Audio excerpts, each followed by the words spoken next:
শত বছর লাগলেও গণঅভ্যুত্থানে ছাত্র জনতা হত্যায় জড়িত আওয়ামী লীগের বিচার হতে হবে বলে জানিয়েছেন বৈষম্যবিরোধী ছাত্র আন্দোলন আহ্বায়ক হাসনাত আব্দুল্লাহ।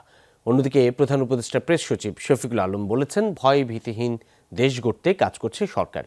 নতুন বাংলাদেশ নিয়ে এক আলোচনা অনুষ্ঠানে এসব কথা বলেন তারা। শফিকুল আলম বলেন, অন্তর্বর্তী সরকার সংস্কার সহ অন্যান্য বিষয়ে কী পদক্ষেপ নিচ্ছে তা স্পষ্টভাবে জানানো হচ্ছে। যাদের হাত ছাত্র জনতার রক্তে রঞ্জিত তাদের বিচার হতেই হবে, নইলে শহীদদের সাথে বিশ্বাসঘাতকতা হবে। ফ্যাসিস্টদের কোনো অনুশোচনা নেই মন্তব্য করে তিনি বলেন, তারা এখন ৩,০০০ পুলিশ মারা যাওয়ার গল্প বানিয়েছে। অনুষ্ঠানে হাসনাত আব্দুল্লাহ বলেন, ২৪ পরবর্তী বাংলাদেশে গণমাধ্যম গণভবনমুখী হবে না, দেশে ক্ষমতামুখী সাংবাদিকতার দরকার নেই। আওয়ামী লীগের বিচার এখন প্রাসঙ্গিক, নির্বাচন আওয়ামী লীগ আসবে কিনা সেটা প্রাসঙ্গিক নয়।